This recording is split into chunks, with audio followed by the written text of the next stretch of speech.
Hello guys, welcome to study with me. So today we will discuss first year MCQs that is based on verb rules. So before that, if you are new at my channel, then subscribe my channel, like and share my videos, and also press the bell icon. So let's start. First year का जो paper होता है board का, उसमें वो जो verb based MCQs होते हैं वो 5 होते हैं, जिनमें से हमें एक सेंटेंस गिवन होता है और 4 उसके ऑप्शंस होते हैं और हमने करेक्ट वन जो वर्ब बेस्ड उसका ऑप्शन है उसे चूज़ करना होता है और इसके 5 मार्क्स होते हैं। So let's start. जो फर्स्ट रूल हमारे पास आता है जो है प्रेजेंट इंडेफिनिट टेंस।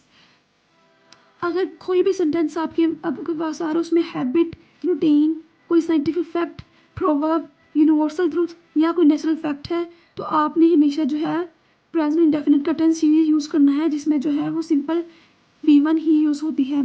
अगर आपको टेंसेस के रूल्स का टेंसेस आपको फॉर्म्स का नहीं पता तो इसकी हमारे चैनल पे पहले ही वीडियो अपलोडेड है, आपको देख सकते हैं, इसका डिस्क्रिप्शन में भी आपको लिंक मिल जाएगा। तो हैबिट की हमारे पास एग्जाम्पल है ही चीट्स एनीवन। चीट्स आ गया, यहाँ पे एस का इजाफा है तो मीन्स ये प्रेजेंट इंडेफिनेट ही है, तो इसलिए हमने यहाँ पे एस लगाया है। तो हमें कैसे पता चले प्रेजेंट इंडेफिनेट हमने एस लगाया, तो ये सेंटेंस था he never cheats anyone. So never cheats anyone habit होगी ना, नेवर आ गया मीन्स ये हैबिट है। अब रूटीन में हम कह सकते हैं they go to college at 8 o'clock daily. Go हमने इसलिए लगाया क्योंकि डेली आ गया मीन्स रूटीन आ गई, इसकी हैबिट है, तो हमने इसमें गो लगाया। जैसे साइंटिफिक फैक्ट है water boils 100 Celsius at 100 Celsius. 100 Celsius ये बता रहा है कि जी ये साइंटिफिक फैक्ट है, इसलिए हमने इसमें प्रेजेंट ही लगाना है। प्रोवर्ब जितने भी होते हैं सब में जो है प्रेजेंट इंडेफिनिट ही यूज है। For example honesty is the best policy, तो इसमें सिंपल प्रेजेंट यूज है। सो नेक्स्ट रूल हमारे पास है पास्ट इंडेफिनिट। पास्ट इंडेफिनिट में कि कुछ वर्ड्स हैं जिनमें last, ago, previous, before, yesterday and related. अगर इनमें से कोई भी वर्ड आ जाए पास्ट इंडेफिनिट में तो हमने हमेशा V2 यूज़ करनी है और जो नेगेटिव फॉर्म होगी उसमें V1 यूज़ करनी है।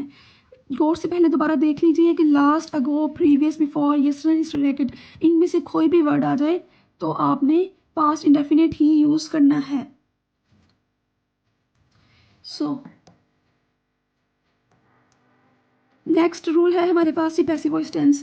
पैसिव वॉइस टेंस को समझने के लिए आपको पहले टेंस की पूरी फॉर्म्स यूज़ करना पड़ेगी कि पैसिव वॉइस कैसे होता है। इसकी जो बेसिक रूल है वो 3-4 रूल जो है वो मैं आपको बता देती हूँ कि इसमें फर्स्ट ऑफ ऑल जो होता है हमने चेंजिंग ऑफ हेल्पिंग वर्ब करना होता है।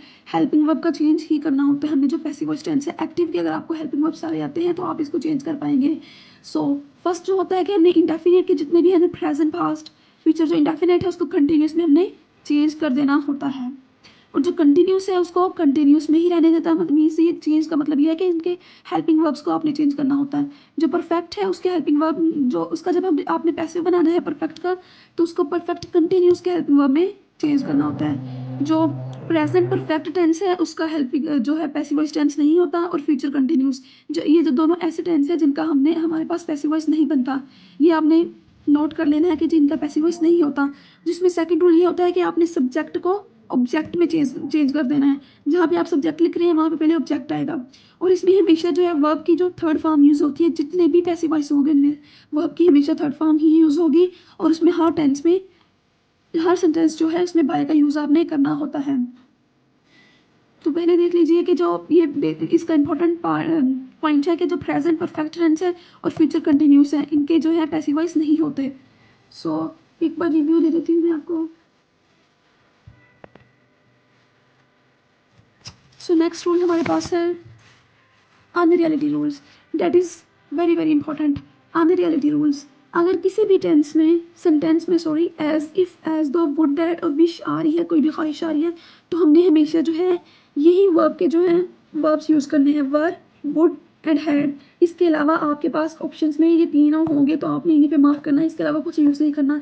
दोबारा देख लेते हैं जी, एज इफ़, एज दो, वुड, दैट और विश। अगर इन तीनों में सेंटेंस में कोई भी लफ्ज़ आता है तो आपने हमेशा यही वर्ब जो है इनमें यूज़ करने हैं। इसकी एग्जाम्पल है I feel as if my head dash on fire.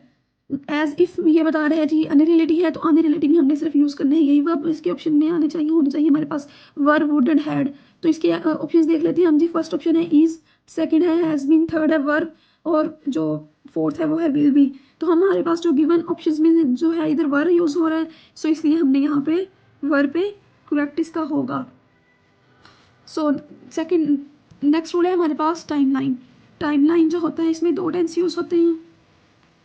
इसमें 2 टेंस जो है, एक एक्शन 1 होता है और एक एक्शन 2 होता है। जो एक्शन 1 होता है उसमें हमने हमेशा पास्ट परफेक्ट यूज़ करना होता है। जो एक्शन 2 होता है उसमें पास्ट इंडेफिनिट यूज़ करना होता है।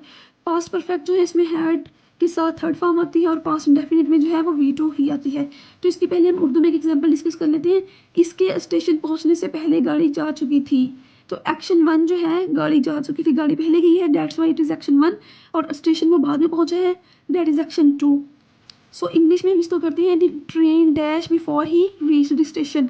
रीच द स्टेशन मीन्स उसके स्टेशन पहुंचने से पहले। ये बाद में स्टेशन पहुंचा है तो इसलिए ये एक्शन 2 है। इसको हमने पास्ट इंडेफिनिट में ही ट्रांसलेट किया है। देखो एक्शन 2 पास्ट इंडेफिनिट V2 में ट्रांसलेट किया है। जो एक्शन 1 है वो गाड़ी पहुंच चुकी थी, गाड़ी जा चुकी थी, तो पहले गाड़ी गई है, that is action 2। That it is इसके अकॉर्डिंग जो है यहाँ पे पास्ट परफेक्ट यूज़ होगा जिसमें हैड आएगा और थर्ड फॉर्म यूज़ होगी। So that's why we choose had left. The third rule is present continuous. किसी भी फिक्स कंडीशन में जो कि फ्यूचर में होगी वहाँ पे हमने विल और शैल का इस्तेमाल नहीं करना होता। अगर वो फिक्स कंडीशन है, हमें डेट का पता है, तो हमने वहाँ पे हमेशा प्रेजेंट कंटिन्यूस का टेंस यूज़ करना है। प्रेजेंट कंटिन्यूस के टेंस में जिसमें होता है फर्स्ट फॉर्म आती है और ING का इजाफा होता है और इज आर एम इसके हेल्प वर्ब्स होते हैं प्रेजेंट कंटिन्यूस के। किसी भी फिक्स कंडीशन में, जैसे हम नेक्स्ट वीक जो है मैं कराची जा रही हूँ, I am going to Karachi next week, so उसमें आई विल भी नहीं लगाना, आई शैल भी नहीं लगाना। विल और शैल में ख़ास डिफरेंस नहीं होता, तो आपने विल शैल नहीं लगाना। इसमें हमेशा जो है आपने फिक्स कंडीशन में इस एम आर के साथ वर्ब की फर्स्ट फॉर्म और ING ही लगाना है। सो यहाँ पे एग्जांपल है, वो dash next vacation with our maternals. Fix condition आ गई है, हमने नेक्स्ट जो वेकेशन हम स्पेंड कर रहे हैं, तो हमने यहाँ पे वो ऑप्शन चूज करना है जिसमें प्रेजेंट कंटिन्यूस आए।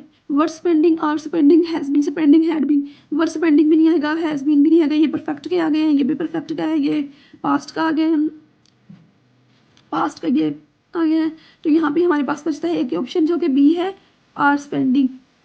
सो हम यहाँ पे आर स्पेंडिंग पे मार्क कर देंगे। ये रूल बहुत इंपॉर्टेंट है। किसी भी सेंटेंस में जो एग्जामिनर हमें कंफ्यूज करता है कि बच्चों के जो भी फ्यूचर में होगा, हम कहते हैं कि दिस इज द फ्यूचर में होगा, इसमें सिर्फ विल शैल ही यूज़ होता है, तो ऐसा नहीं है। इसमें अगर कोई फिक्स कंडीशन आ रही, कोई डेट आ रही, किस काम, किस तारीख को हमें ये काम करना है, इस मौके पे ये काम होना है, तो हमने यहाँ पे हमेशा प्रेजेंट कंटिन्यूस ही यूज़ करना है। इससे पहले अगर आपको ये वीडियो अच्छी लगी तो वीडियो को लाइक कीजिएगा, शेयर कीजिएगा, साथ ही साथ चैनल को सब्सक्राइब कीजिएगा। तो मिलते हैं नेक्स्ट वीडियो में जिसमें हम कंडीशनल सेंटेंस जो कि अगेन वो बहुत इंपॉर्टेंट है, उसके रूल्स हम डिस्कस करेंगे। कंडीशनल सेंटेंस बहुत ही इजी वे में आप कैसे अंडरस्टैंड कर सकते हैं। तो इंग्लिश में जो MCQ से आप इसमें सिर्फ 5 मार्क्स इजीली ले सकते हैं, लेकिन इसके साथ आपको टेंसेस की फॉर्म्स का आना जरूरी है। तो इसकी वीडियो हमारे चैनल पे ऑलरेडी अपलोडेड है, इसका लिंक आपको डिस्क्रिप्शन में मिल जाएगा। सो थैंक्स फॉर वॉचिंग, अल्लाह हाफिज़।